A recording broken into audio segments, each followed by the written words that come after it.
To play the Hokey Pokey, first we need to learn the C and G chords. Please note your guitar will need to be in tune for your C and G chords to sound right. This is the mini C chord diagram. Use finger number 1 on fret 1, string 2. Bend finger number 1 so you're only touching string 2. Good. Now strum the bottom 3 strings to play the chord. Great. Now let's look at the G chord.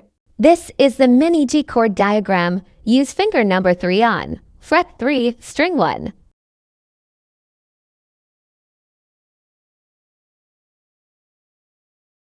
Good. Now strum the bottom 3 strings to play the chord.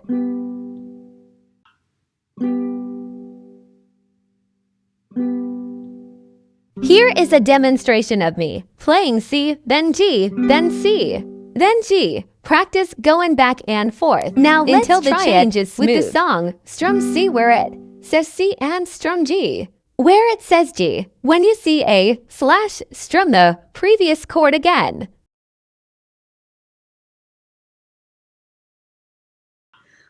You put your right foot in, you put your right foot out, you put your right foot in, and you shake it all about.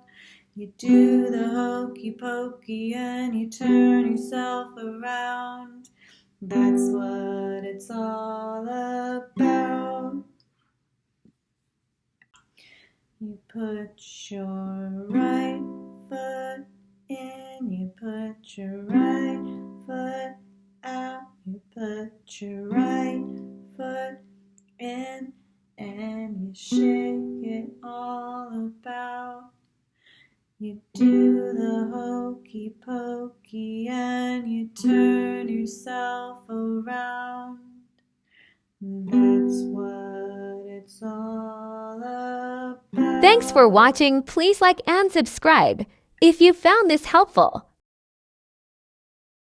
You can find a complete set of chord sheets available on my Patreon page. The content is structured in a progressive manner, starting with songs only featuring C and G chords, followed by the next chapter that includes songs incorporating C, G, and D chords, and so on.